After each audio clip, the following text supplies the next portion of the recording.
Graham Weston wasn't expecting to see anyone on the factory floor past midnight, let alone a little boy and girl silently sweeping around the printing presses like their lives depended on it. He'd only returned to grab a forgotten folder, but instead, he found two children who should have been in bed, not cleaning ink-stained tiles under flickering lights. When he asked where their parents were, the girl looked up and said, "Our mom's sick.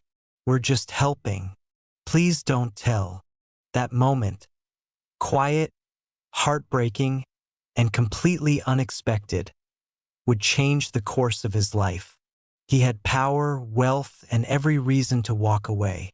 But what he chose instead would lead him to something far greater: love, purpose, and a family he never knew he needed. Before we dive into the story, comment below where you're watching from. Enjoy the story, everyone. The elevator doors opened with a mechanical sigh, spilling dim light onto the silent corridor of Weston Printworks' main tower. Most of the employees had gone home hours ago. Graham Weston stepped out, his polished shoes echoing off the concrete floor as he made his way toward his corner office. Midnight wasn't his usual hour to return, but the contract he'd left behind couldn't wait. He was scheduled to meet with an overseas investor by morning, and the original signed copy was buried in his desk drawer. He didn't expect anyone else to be here, but as he approached the glass walls of the production floor, a soft sound stopped him cold. The steady whisper of a broom dragging across tile, then the sharper scrape of a mop bucket while catching on uneven flooring. He turned the corner slowly and froze. A girl no older than 7 stood near one of the massive offset printers, her frame small and shivering slightly beneath a light hoodie far too thin for the temperature. Her hands clutched a frayed broom handle. At her side, a younger boy, maybe 5, dragged a dustpan behind him, carefully picking up scraps of paper and dust curls. The industrial lights overhead buzzed. Somewhere behind them, the massive press exhaled as if in sleep. They didn't notice him at first. Then the boy, barefoot, Graham realized with a jolt, looked up. His eyes widened, and he tugged his sister's sleeve urgently. She turned, and in that split second, Graham saw it all. Fear, exhaustion, and something else. Not guilt, but worry. "Hey," Graham said gently, lifting both hands as if approaching a frightened animal. "It's okay. I'm not going to hurt you." The girl stepped in front of her brother. "We're almost done," she said quickly. "Please don't tell Mr. Banning. We'll be quiet. We just have to finish." Graham blinked. "You work here?" The boy whispered. "Our mommy does. She's sick." The girl shot him a look, as if begging him to be quiet. Graham stepped closer, slow, measured. "Where is your mom right now?" "She's home," the girl said. "She got real tired and couldn't come in tonight, so we did. That's all." He knelt carefully, his expensive suit pulling at the knees, but he didn't care. "What's your name?" "Sophie," she said, standing a little straighter. "And this is Toby." "I'm Graham." She frowned. "Are you the night manager?" He smiled faintly. "Not exactly." They stared at each other for a moment in the hush of the warehouse, full of shadows, cardboard, old ink smells, and machines that had printed half the city's magazines. "Where do you live, Sophie?" 3 blocks from here. Upstairs from the laundromat." Graham looked between them. "When was the last time you ate?" Sophie's lips parted, then closed again. Toby yawned and rubbed his eyes, still clutching the dustpan. "Okay," Graham said softly. "Let's start with that." He led them gently to the staff break room, flicked on the light, and opened the vending machine with his executive key. They chose pretzels and juice boxes. Toby fell asleep curled against the armrest of the old couch with crumbs on his shirt. Sophie sat stiffly beside him, as if waiting for a verdict. "She told us never to tell anyone," she said eventually. "Mom, she said we could get in trouble, or she could lose her job." Graham pulled up a chair across from her. "You're not in trouble, and I won't let her lose anything." Sophie's eyes narrowed, mistrusting. "Why would you care?" He hesitated. "Because I was like you once. Except no one noticed." She didn't respond, but her small fingers relaxed just a little on the edge of her hoodie. Outside the break room window, the printing floor glowed dimly under emergency lights. Sophie's head tilted, then dropped to the side. Sleep claimed her mid-sentence. Graham rose, heart-thudding. He covered the children with his coat, and for the first time in years, he didn't go back to his office. He just sat there, watching over two kids who had no business being awake at this hour in a world that had clearly failed them. He stayed until morning, and when the sun finally began to rise over the brick rooftops beyond the warehouse windows, he already knew what he'd be doing next. The receptionist barely looked up when Graham walked in the next morning with two children at his side and sleep still clinging to his face like a shadow. Sophie kept one hand on her brother's shoulder and the other clutching the juice box from earlier, now empty and crushed. Toby looked dazed, his hair sticking up on one side. Both wore the same clothes from the night before. "Good morning, Mr. Weston," the receptionist murmured, her tone confused but polite. "Do you need?" "No," he said, quietly firm. "I've got it." He guided the children to his office, ignoring the curious stares from early arrivals. The skyline beyond the windows was pale and washed in soft gold, but Graham didn't see it. He sat them on the couch again, poured them each a glass of water, and told them he'd be right back. Then he made the call. Her voice was weak, raspy with exhaustion, but alert. "Yes. Norabelle." A pause. "Who's this?" "My name is Graham Weston," he said. "I believe I met your children last night." Silence. Then panic. "Oh my God. Are they okay? Where are they?" "I told them. They're safe," Graham interrupted gently. "They're with me. At my office. I'd like to bring them home if that's all right." A long breath crackled through the line. "You're the owner," she said. "Aren't you?" "Yes." Her voice cracked. "Please don't fire me." I didn't know what else to do. I told them to stay home. I told them. But I couldn't get out of bed and they thought." She didn't finish the sentence. "I'm not going to fire you," he said. "I just want to bring them home." He heard her sniffle quietly. Then, third floor, above the coin laundry on Main and Ash. Apartment 3B. I'll be there in 20 minutes. The building leaned to one side as if time and weather had worn its spine down. Paint peeled from the trim and a rusted fire escape clung to the brick like an afterthought. Graham carried Toby, who had fallen asleep again, and held Sophie's hand as they climbed the stairs. Apartment 3B's door was cracked open. He knocked gently anyway. Inside, the air smelled faintly of menthol, paper, and something warm. A life paused mid-stride. Norabelle sat propped up on a worn couch, wrapped in 2 layers of blankets. Her face was pale, her eyes rimmed with exhaustion, but when she saw her children, she tried to stand. "Mama!" Sophie cried, running to her side. "Hey, baby," she whispered, pulling her close with one arm, even as the other trembled under the blanket. Graham stepped in and set Toby down gently. The boy climbed into his mother's lap without a word and curled against her side. Nora looked up at Graham, her expression unreadable. "I told them not to go," she said softly. "They weren't supposed to. You were sick," he said. "And they love you." She lowered her gaze. "I didn't want anyone to know. About me. About everything. I understand." "No, you don't," she said, her voice a whisper. "You're Graham Weston. You probably have a house that cleans itself. I'm the invisible woman who scrubs your floors at night." He paused. I didn't know your name until today. And now you know too much, she muttered, pulling the blanket tighter. What happens next? Security escorting me out? HR letter on cheap paper. He shook his head. What happens next is breakfast.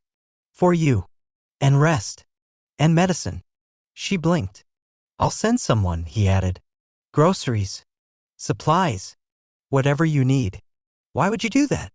Graham glanced at the children, now dozing beside her on the couch. Because no one should be raising 2 kids while hiding a fever from their boss. Nora didn't answer right away. She was staring at him like he was a puzzle missing too many pieces. You don't owe us anything, she said. I know. She exhaled. I don't take charity. Then consider it an apology, he said. For not noticing sooner. That stunned her into silence. He reached into his pocket and set a folded business card on the table. If you need anything, that's my direct line. I'll check in later. Mr. Weston, Graham, he said. She hesitated. Graham. I'm not used to people caring. He nodded once, then turned and let himself out. The next few days unfolded like chapters in a book he hadn't meant to open. He sent a care package the same afternoon, soup, crackers, clean linens, and a bottle of cough medicine with a handwritten note that simply read, no more working sick. Rest is mandatory. Gee. He told HR to put Nora on medical leave. Paid. He stopped by 3 times that week, always with something small in hand. Books for Sophie, a toy car for Toby, a lemon cake Nora pretended not to like but finished by morning. They talked cautiously at first. Mostly about the kids. Sometimes about the past. Never about the future. Not yet. Nora was guarded, Graham was patient. And somewhere between awkward silences and shared smiles, something started to shift. One evening, as he helped Sophie with her math homework at the little fold-out kitchen table, Nora leaned against the doorframe and watched them, her eyes softer than he'd ever seen. You don't belong in a suit, she said quietly. He looked up. No? She shook her head. You belong here. With them. Not behind some glass desk. He didn't reply. He just smiled. And for the first time in years, it wasn't a business smile. It was real. It was a Thursday evening when Nora stepped outside for the first time in days and found Graham waiting by the laundromat entrance, holding 2 paper cups of tea and looking like he wasn't entirely sure why he was standing there. I thought you were avoiding this part of town, she said, raising an eyebrow. He handed her one of the cups. Turns out it's better than most parts of mine. She took it without comment, but her fingers lingered a little longer on his. Sophie and Toby were upstairs with a neighbor the first time Nora had agreed to let someone else watch them for more than 10 minutes. Graham had offered to pay the woman. Nora had said no. He slipped cash under her door anyway. They walked without speaking, past shuttered shops and dim windows, the kind of silence that hummed like something waiting to be named. You don't seem like someone who makes house calls, Nora said after a while. I don't, he replied. Not until now. They passed a broken street lamp. A car rumbled by with its bass too loud and windows down despite the cold. Nora rubbed her arms. I'm not sure what you're doing, she said. All this kindness. Showing up. Bringing tea. Playing math tutor. It's nice. But I don't trust things that feel too nice. He stopped walking. I'm not trying to fix anything. Or anyone. Then what are you doing? I don't know yet, Graham said honestly. But I think about you. And them. More than I should. That startled her. Her breath caught. You barely know me. I know Sophie hums when she concentrates. I know Toby pretends not to like hugs but melts when you call him your little lion. And I know you haven't done a single thing for yourself since you got sick. Nora looked away. I'm not trying to step in, he added. But maybe. I want to be there. If you'd let me. She turned back toward him, the harsh glow of the streetlight catching her face in a way that made her look tired and radiant all at once. You're not like the men I've met. Good, he said. I've never wanted to be. They walked on. This time her shoulder brushed his and she didn't move away. The press discovered the story before they did. It began with a blurry photo. Graham at the corner market, holding Toby in one arm and a grocery bag in the other. A child's toy poked out the top. The caption was simple: "Billionaire boss with a secret family?" By morning, it was everywhere. At first, Nora thought it was a joke. Then her phone exploded with messages from people she hadn't heard from in years. Old classmates, distant cousins, a manager from a job she'd quit 3 apartments ago. Graham found her standing in the stairwell, phone clutched in her hand like it had betrayed her. "Is this a game to you?" she asked, voice low and shaking. "Some rebrand your image charity stunt?" "No," he said, stepping toward her. "You know that. I thought I did. I didn't plan any of this. But it's out there," she snapped. "Photos, assumptions, people asking if I trapped you, if you bought us, my kids' faces on screens like they're part of a joke. I'm handling it." "How?" With another press release and a lawyered-up statement. "No," his voice cracked slightly. "With truth. And a boundary." Nora folded her arms tightly. "You don't get it. They'll never come after you. Not really. But me? I'm the nobody. The single mom with no college degree and a half-dead bank account. They'll rip me apart." "I won't let them," he said quietly. "You can't stop a story once it's out," she replied. "I can tell them who I really am," he said. "And I can tell them they're wrong about you." She stared at him. And then, because neither of them knew what else to say, they both looked away.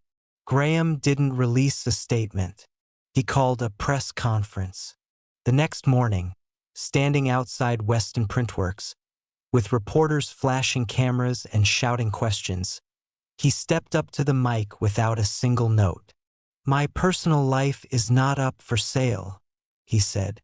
"The 2 children seen with me are not mysteries or pawns. They are children. Brave, smart, kind children. Their mother is a woman I respect deeply, who has done more with less than most people ever will. And any attempt to twist this into scandal says more about your industry than it does about her." He paused. Cameras clicked. "I'm not hiding anything. I met Nora Bell because she worked for my company. Her kids reminded me what humanity looks like. And I'm not ashamed to say they're part of my life." He stepped down and walked past the reporters without answering a single follow-up.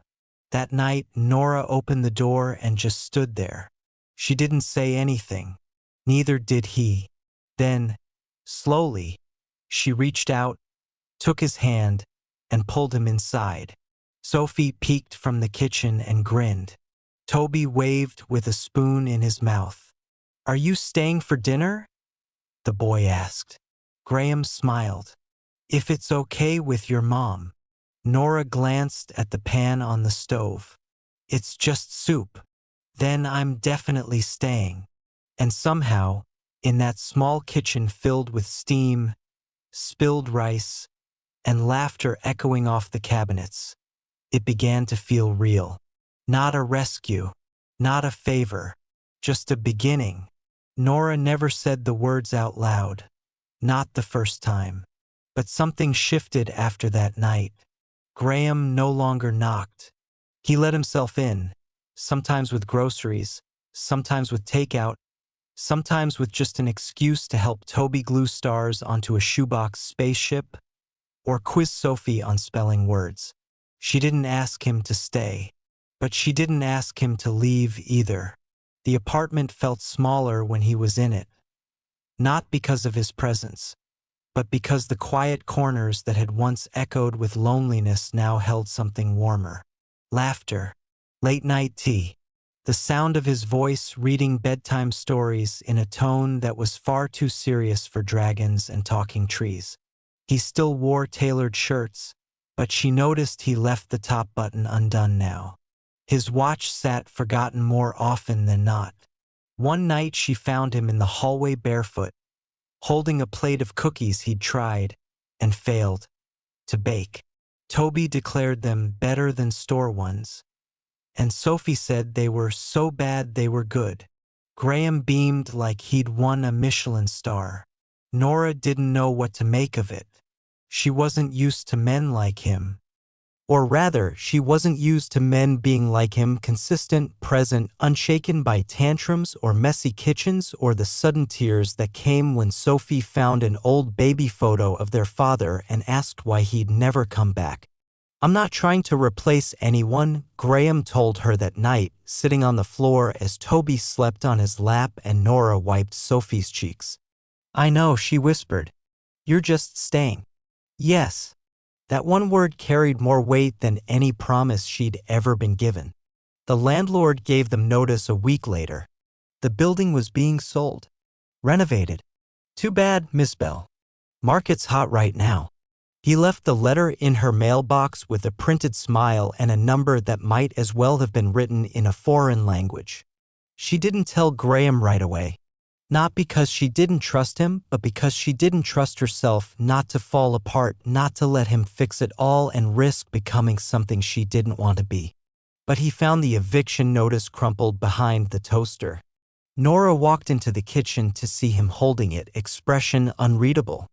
"I was going to tell you," she said quickly. "You were going to pretend it wasn't happening." She swallowed. "I didn't want to need you." "You already do," he said gently. "And that's okay. Because I need you too." She stared at him, blinking too fast. "I don't want to rescue you, Nora.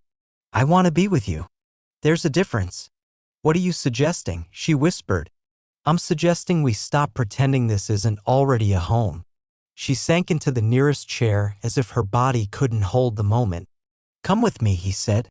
"There's a house. Not a mansion. Just a place. Enough space for the kids. A little backyard. Close to their school. I've been fixing it up. Quietly. You bought a house. I bought the idea of a life," he said. "You're the one who made me believe it could be real." They moved in on a rainy Tuesday. The kids ran through the halls barefoot, shouting like they'd won the lottery. Sophie claimed the window seat in her new room. Toby declared the linen closet was now a spaceship base. Nora stood in the living room and stared at the walls, touched them like they were a mirage. Graham didn't rush her. He just handed her the keys and said, "Only if you want them." She took them with both hands. Later that evening, he cooked pasta badly and burned the garlic bread. They laughed until they cried. The children fell asleep on the couch mid-movie, heads tangled, arms flopped across pillows. And in the quiet that followed, Nora walked over to where Graham sat with a blanket on his lap, reached down, and kissed him. No ceremony. No speech, just a moment that had waited long enough. When she pulled back, she whispered, "You're not what I expected." He smiled. "Neither are you." They didn't say "I love you" that night. They didn't have to. 2 weeks later, while they were planting herbs in mismatched pots on the windowsill, Graham looked up from the soil-stained counter and said, "I want them to have my name." Nora turned. "What?" "The kids," he said. "Not to erase their father. Not to take something. Just to give them something too." Nora wiped her hands and looked at him, really looked at him. "They already carry you," she said softly. "Everywhere." He didn't answer. He just pulled her into a hug and she didn't resist. That night, they filled out the forms together. The name change came through faster than anyone expected. A call from the clerk, a short appointment, and then suddenly Sophie Bell became Sophie Weston. Toby too.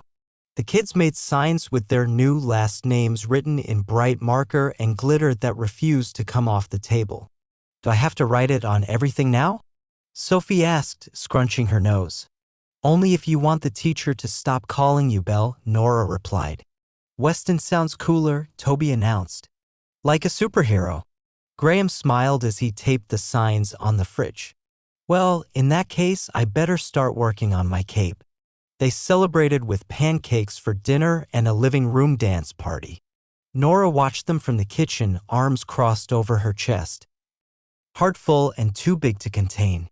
Later that night, when the children had finally collapsed in bed, Graham found her sitting on the back steps, wrapped in a blanket, watching the stars. "You okay?" he asked. She nodded. "More than okay." He sat beside her. They didn't speak for a long time. Then, softly, she said, "I used to believe life was just about survival. One bill to the next. One day at a time. You blink and the years are gone." He looked at her. "But now I feel like I'm actually here." He took her hand. "I want to stay here," she added. "With you. With them. I don't need big promises. Just this." "You already have it," Graham said. "But I'll still make one anyway." She turned to him. He pulled a small box from his coat pocket and opened it. Inside, a delicate ring glinted, not flashy, not loud. Just right. Her breath caught. "I'm not asking you to change your life," he said. "I'm asking if I can live it with you." Nora laughed through a tear and whispered, "You're impossible." "Is that a yes?" She took the ring, slipped it on, and said, "It's a forever." They didn't have a fancy wedding. Just a simple ceremony in the backyard with string lights and a borrowed speaker. Sophie wore a flower crown. Toby cried when Graham knelt and told him, "I'm not taking your dad's place. I'm just lucky enough to be here now." The boy threw his arms around Graham and whispered, "You're my real dad anyway." They all cried after that. But it was the good kind. Life didn't become perfect overnight. Sophie got a detention for talking back to a teacher who mocked another student. Toby accidentally broke the TV trying to fix the volume with a magnet. Graham once forgot to pick them up from art class and had to bribe forgiveness with ice cream. But Nora no longer woke in a panic. Bills got paid. Sick days didn't mean shame anymore. And laughter came easier. One morning, as Graham packed lunchboxes and Nora wrangled a sockless Toby into his shoes, Sophie looked up from her cereal and said, "This house feels like a hug." Nora blinked. "A hug?" "Yeah. You know, like warm and squishy and safe." Graham glanced at Nora with a smirk. "You're squishy." She elbowed him. "You're late." They kissed each other goodbye at the door without even thinking about it. The kids ran ahead. The porch light flicked off automatically. And the day began like every other, wonderfully ordinary. Months later, Graham stood in the middle of the same printing floor where it all began. Machines hummed around him, efficient and precise. But his eyes weren't on the presses. They were on a new display, a framed photograph on the wall near the break room. Sophie and Toby smiling wide in oversized cleaning gloves and paper hats. Beneath it, a small plaque. "To those who remind us what really matters." Beside him, Nora rested a hand on his shoulder. "They look so small," she said. "They were," Graham replied. "But they saved me anyway." She leaned in, pressing her lips to his cheek. "We saved each other." He took her hand and didn't let go. Outside, the sun spilled gold across the sidewalk. The air smelled like ink and something sweeter. Laughter echoed in the parking lot, Sophie and Toby racing toward the car. Nora squeezed his fingers. "Ready to go home?" Graham smiled. "I already am."